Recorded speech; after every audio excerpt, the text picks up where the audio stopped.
ሃይማኖት እዩ ሃይማኖት ደስታ ወይ ከዓ ሓጎስ ይበሃል ፍረ መንፈስ ቅዱስ እዩ ኣብ ገላትያ መልእኽቲ ምዕራፍ 5 ተጻሒፉ ከም ዘሎ ገላትያ መልእኽቲ ብርሃነ ዓለም ጳውሎስ ናብ ገላትያ ምዕራፍ 5 ተጻሒፉ ከም ዘሎ ፍረ መንፈስ ቅዱስ ግና ሓጎስ ደስታ ፍቅሪ ትዕግስቲ የአኽልን ምባልና በለቶም ተሻዓተ ፍረ መንፈስ ቅዱስ ቆፂርዎም ኣሎ እሞ ንሕና ብኩሉ ወገንና ሕጉሳት ዲና ደስታ ኣለውና ድዩ ዕጉባት ዲና ብዘለና ነገር ዕጉባት ዲና በሓዳርና ሕጉሳት ዲና ብውላድና ሕጉሳት ዲና ብዘለና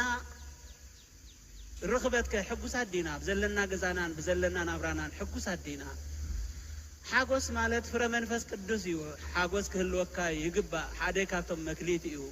بزخونة نجار كتجانا زي بالكا بزخونة نجار تسفى قبض كتكون كم زي بالكا تسفى قبض مالت كم تقدمنا زبلنايو اسم لبنا فوق مصدق زي أبيه الرهوك